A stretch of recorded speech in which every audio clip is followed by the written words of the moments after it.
I love the Teenage Mutant Ninja Turtles. Who doesn't? They are amazing in every format. I didn't think we'd be getting a second season of Tales of the Teenage Mutant Ninja Turtles, but we have, and I haven't seen anyone talk about it. I haven't seen anyone discuss this. Which is such a shame because this is such a delightful show, such a brilliant spin-off of Mutant Mayhem. I have so much fun watching these characters hang out, but also face smaller threats that you wouldn't get time to do in a film. This universe is so expansive in comics, and being able to build this franchise, I think is amazing. So why aren't we watching it? Why aren't we talking about it, guys? Like what's going on? I guess the answer to that is that we're just not in the Teenage Mutant Ninja Turtles like fan space, but everyone needs to watch this. Yeah, it's very surprising because I remember you telling me, oh yeah, season 2 just dropped, by the way.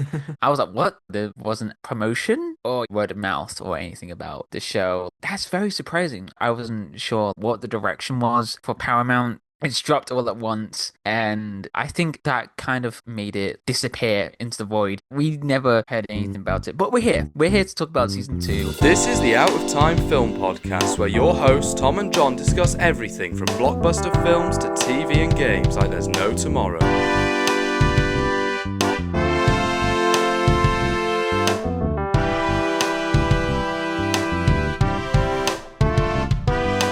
I think it's a fun show. It's 12 episodes, so we got to see 3 episode arcs of each of the tales. So we got one from Ralph, we got one from Donnie, we got one from Mikey. So it's a lot of fun. And Leo. And John, Leo too. You can't forget the leader of the four. Okay. Yeah, like it really is just so great to explore this a little bit. I would have thought that maybe you'd see some tweets, Pop Crave, discussing film. No, Discussing nothing like films, that. breaking You out a just character or something. Yeah, Yeah, I no, know. It's no, like, no. why? What? Because there was also, since the last season of this, a short that released in front of the SpongeBob movie. I Yes. haven't seen it. Isn't it a Christmas thing, like to go It shopping or is. something? Yeah. Teenage Mutant Ninja Turtles Chrome Alone 2 Lost in New Jersey. Lost in New Jersey. Brilliant. That's I wonder what tough. that's a reference to. So that came out around the same time as Tales of season 2, maybe just a Wow. little bit before, a little bit after. I heard people talking about that. That was definitely, but no one talking about this show. And I think that's such a shame because the short film, you get less than 10 minutes probably of time with these characters. Hmm. But here we get 4 hours, double the length of a movie. It's been a year and a half since season 1, and you would have thought that in that time, the anticipation and the conversation would build. Just hasn't really done it. And I think it's a shame because this series, I would say, is schooling many franchises on how to do a TV spin-off and utilize the format of getting to know these characters in this world much deeper. It just expands more about their character and just makes it more alive in a way. You know, how Ralph wants to do a lot more fighting, or Donnie wants to utilize more with his technology. Are you calling him Ralph? No, Not Raph? Raph. No, not Ralph. Raph.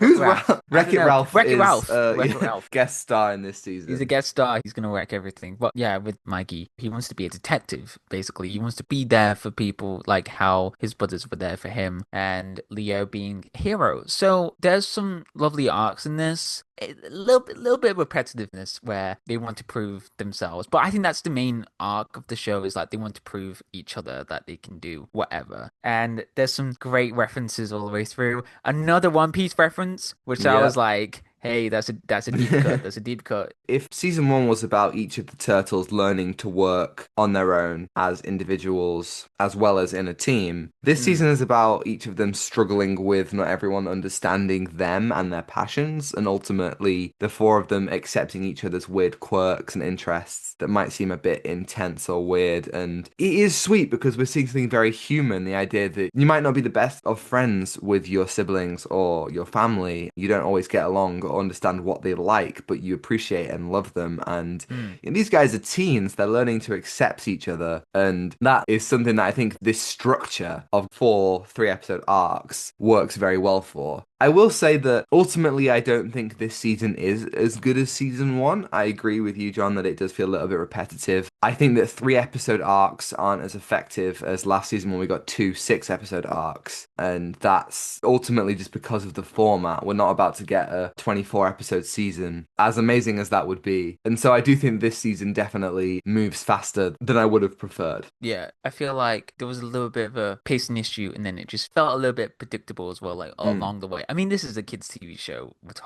talking about. We Sure. can't criticize like this is awful, this is horrible. At the end of the day, it's just about storytelling for a younger audience. But animation's for everyone. That's the one thing we all talk about. There's a lot of storylines that happen from each of the perspectives of their tales. Last season's structure was so much better because it had a better pace and more you can take in. Yeah, 100%. And last season we introduced really about 2 or 3 villains across the course. We had Bishop, we had Fishman. I can't remember his name. That was our kind of trip. But this time we have 4 villains plus returning characters, and it's a lot to take in when you only have 3 episodes to get to know that villain. I really liked what we saw here with these guys. We see more from the Purple Dragons, which I really enjoy them and their whole underground mutant fighting arena that we see. And then in Donnie's story, we have the scientist who wants to create more mutants but do it better, played by Kieran Culkin, who was just such a delight to hear and be like, oh, hey, it's you. And then in Leo's story, it's the cat dude.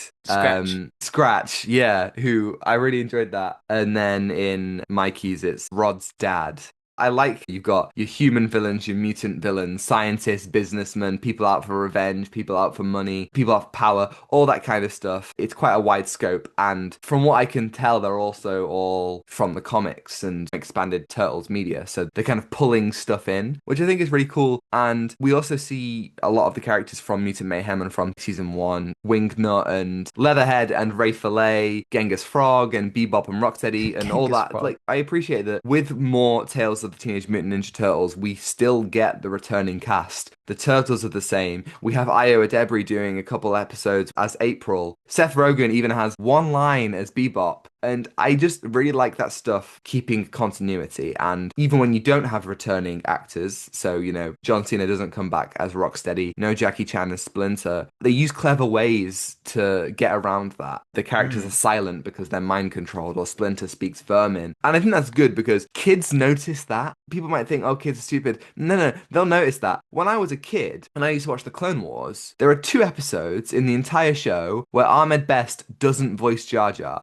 I don't know why, but there's just 2 episodes. And I always was just thought, why does Jar Jar sound so weird in these episodes? I don't know. It might even be 1 episode. I think it's the episode The Gungan General. And I noticed that even when I was about the age of 7 or something. So I think like if you just recast Splinter, kids would go, why does Splinter sound like that? And adults would go, why does Splinter sound... So I like that they still have clever ways to get around not having all the cast. Yeah, I think that's very important to realize that these voice actors are the characters, and that's so cool though. They have that commitment for this show. I mean, the movie is so beloved. It's a very clever show. It does know how to utilize the storytelling with the characters in terms of the arcs. They are making a second movie, are they? Yes, so Mutant Mayhem 2 will be coming out in August 2027. So I wonder, this might be pretty cool, like if they do like a tie-in, if they reference some of the things that happened in this show or the first season. So I 100%. think that would be very cool if they reference LaFleur, the villain, with Scratch, or Wad's dad that's just turned into goo. Those things that make it so fun and detailed. And I think that would be great if people go into the second movie might do a bit of homework to explore these 2 seasons. It's just a lot of fun, and then you just get to dissect a bit more with the characters as well. Put Rod in there. We meet a couple of classmates in this one. We have Irma, who is on the robotics team, and we meet a couple of the people who are with Mike's improv. And you just think, drama? That's so cool though. Like he's just part of a drama thing. Yeah, as well. He's the thespian. Put those guys in Mutant Mayhem too. We don't explicitly need to know who they are, but just have them there as little characters that the regular audience may not worry about who they are. Oh my god, it's my gold Chateau. Yeah, exactly. That's what we'll be doing. We'll be like, yo. Yeah, in the cinema. Oh my god, it's one. What's the one purple dragon who doesn't like harming animals? Give it a Google. Hun. You have him in it. Why not? Bring the purple dragons in it, even if it's just for a small thing. Pigeon Pete. We got to see Pigeon Pete. Come on. My one and only. My ride or my die. my Pigeon Shayla, Pete. Pigeon But Pete. this season almost sets the stage perfectly for Mutant Mayhem 2. Not because it ends with Shredder being like, now is my time to strike. Like, no, not in that sense, setting the stage, but just the fact that we've seen these characters grow as individuals and as a team across season one. We've seen their relationships with the other mutants grow deeper. We've seen them at school a little bit. This is all stuff that will make the emotional connections going into Mutant Mayhem 2 much deeper. And that really excites me. And that's why I think it would be cool to see the characters from this show in that film, because then it's like, however Shredder is introduced in Mutant Mayhem 2, I'm sure that he's gonna mess stuff up. I'm sure that he is gonna Yeah. not be very kind. And so yeah, it would be cool if Shredder hurt someone like Rod or Pigeon Pete or went on a rampage in the school and people got injured. I like that this show doesn't shy away from some pretty dark stuff. Like we see things exploding and things being eaten, and I like that it's one of those shows where it may be for kids, but it's also not treating kids like idiots. Yeah, it doesn't shy away from the darkness of all, so I think that's pretty good as well. And then I think it's a smart move as well, having these two seasons, as I said earlier, about it's like homework. But I think if in the second movie you're like, oh, we could have seen this, we could have seen them prove themselves to be like this. This is great. You can actually see they can actually work together, or they can be themselves in terms of helping people out. You do see that, and I think that's going to go very nicely into this film. And it's cool that we have Mutant Mayhem in 2023, Tales of the Turtles Season 1 2024, Season 2, and the short film in 2025. Hopefully something in 2026. We'll get into that. And then Mutant Mayhem 2 in 2027. It's not just 4 years in between the first film and the second film. We dip back in with these characters, and I think that's good, especially for a young audience who there are kids who will be the perfect age to watch Mutant Mayhem 2 who would have been newborns when Mutant Mayhem 1 came out. You gotta keep people interested. How many franchises have we seen recently? Some really good examples. Tron, Indiana Jones. They just drop things and like, hey, you want this, right? And it's like, no, why would kids now want these things? Because they have no reason to be invested. If you give them a consistent, like an animated series, something like Tales of the Turtles, it really works because they will be interested on the small screen as they grow up. And then you take them then they go to the movies. And then you can get their money. I'm speaking to you, business people. You're gonna have the money. The money, use it strategically. Yeah, obviously they have a plan, the people making Turtles. Like they obviously are drawing a continuation, like they're making it consistent. I'm very interested, like what they're gonna do for 2026. As you said, are we gonna see something? Well, you know what sucks? Tales of the Turtles is fantastic. It nails the vibe of the characters and the world and expands the world of Mutant Mayhem, and it Yeah. has the potential for many seasons, and they're working on seasons 3 and 4. Oh wow. Guys, we're back. We're back, guys. We're so back. I didn't know that. I was But just what? Oh no. remember how I said that it sucks? Why? The show was cancelled. They were working on the next 2 seasons, and then that was that. That is that. It seems like the Paramount Skydance merger hit many productions, and this is a pretty tragic casualty. They had a plan, and now we'll likely never see this again. I mean, what have we just been talking about? Purple Dragons, Rod, Bishop, Irma. Probably never see any of them ever again. The films most likely won't bother including any of this stuff, and it's such a shame. One of the best direct TV spin-offs for a film since The Clone Wars, maybe? And that's that. Fucking Paramount, man. Jeez, I'm depressed now. Sorry, I I just have to process the 5 stages of grief. What? Yep. That's crazy. That's crazy. Yep. Paramount, what are you doing? That's horrible. Season 3 and 4. That's a good amount. Apparently that was their plan. 4 seasons from the start. This season ends on a cliffhanger, dude. It ends, I guess this is spoiler time, but it ends with the promise that Bishop and her Earth Protection Force is going to come back and go after the turtles, and we're never gonna see that now. No. I just God. Okay, there is still a chance that another provider picks up the show. I would absolutely love that, but it's unlikely because Paramount have the Turtles, they've got Mutant Mayhem. I don't know. It seems like people liked it, but I guess just not enough of them watched it. I mean, I can see it so clearly. Do you know what I mean? The next seasons, they could have been awesome. You could have had them build up to Shredder and the Foot Clan towards Mutant Mayhem 2, kind of like, I don't know if you ever watched Dragon's Race to the Edge, but that built up How to Train Your Dragon 2. It set it all up, and that was really, really great. And then beyond that, who knows? I mean, more mutants, humans going after the turtles, just like the Earth Protection Force. I mean, they could have done Krang, they could have set him up and had him in Mutant Mayhem 3 or something, and this show could have been the perfect seasoning for the films. It still is.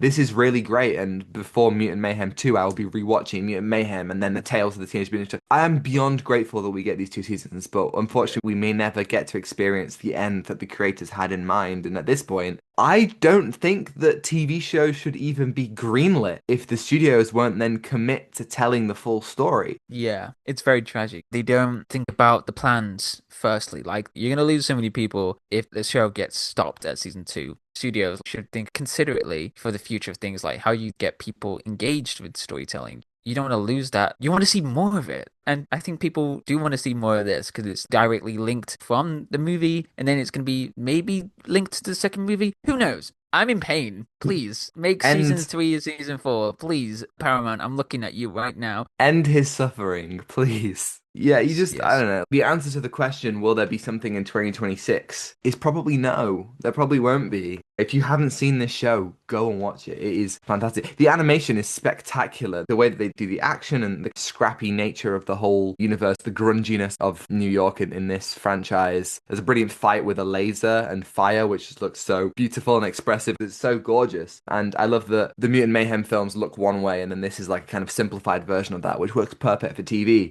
This show is special. I guess all we can do is wait to see if it does get picked up by anything else, and we will see if Mutant Mayhem 2 includes some of these characters. I think it has a duty to do that. Now that this show's been cancelled, Mutant Mayhem 2 is our only possibility to see Rod again. Rod! We need Rod. Sorry, I yawned, guys. Rod! Mid-yawn Rod, yeah. Yeah, well, I guess that wraps it up for this show, maybe forever. Yeah. That is such a depressing note. Wow. That's it. I was like so hopeful. Go home. I was so hopeful. I was like, wow, this is a good show. What are you going to give season 2 out of 10? I was on a high right here. I was like, yeah, this is great. I'm gonna give it a 7. It's a good show. Nice. Good show. Yeah, I think I might also go with the 7. Good stuff. Thank you, everybody, for stuff. listening. If you're listening on YouTube and you liked it, you can like and subscribe if you want to see more. And if you're listening on Spotify or Apple, you can follow and give us a 5-star review if you think we're worthy. And next week, I don't know. I do not know what's happening next week. We'll see. You don't know? I have don't know no either. clue. A mystery episode. I could not tell you. But yeah, tune in maybe. Who knows? Who knows? Yeah, well, yeah, you can send us an email about whatever. Just send us an email. Why not do it? And yeah. Yes, you can follow us on Instagram at Out of Time Film Pod to see our incredible thumbnails from Zain, on Twitter for more thoughts from Tom and me, and TikTok to see edited clips, which are all also on Instagram Reels and YouTube Shorts. And you can find links to that all in the description below. Thanks to Elle for the excellent theme and Ronan for vocals as always. I think that's everything. Take what you're given. Give nothing back. Goodbye. Goodbye.